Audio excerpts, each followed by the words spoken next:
Voilà, Marie Stuart, L'immortalité d'un mythe, a pour objectif en fait de montrer l'évolution du mythe, des mythes créés autour du personnage historique de Marie Stuart à travers les siècles. Donc, dans un premier temps, le livre rappelle un peu qui était Marie Stuart. C'est évidemment important pour comprendre la suite, comprendre la manière dont le personnage a été perçu. Mais ce n'est pas le but principal de l'ouvrage, évidemment. C'est juste rappeler dans les grandes lignes.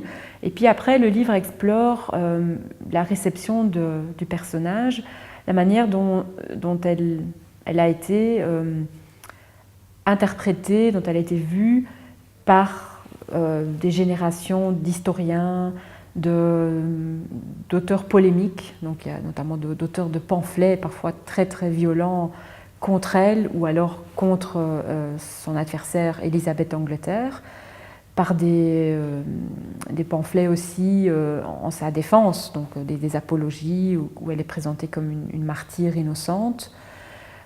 Puis par après la réception dans différents arts, notamment au théâtre, au cinéma, dans la peinture, dans la musique aussi, à partir du XVIIIe siècle et sous le romantisme, et puis au XXe siècle jusqu'à nos jours.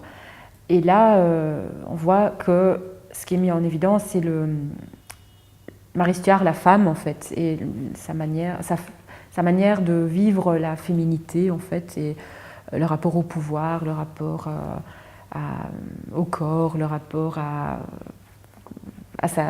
Élisabeth, en fait, cette opposition qui est toujours très importante entre la reine d'Écosse, Marie Stuart, et la reine d'Angleterre, Élisabeth, entre d'un côté la passion, de l'autre côté la raison, etc.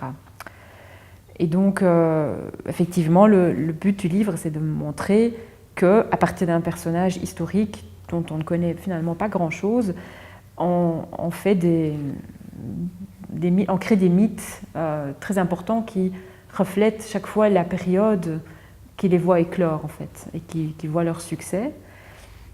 Et c'est aussi quelque part une réflexion sur les rapports entre histoire et fiction, entre la réalité historique et toutes les fictions qu'on peut créer autour de cette réalité historique.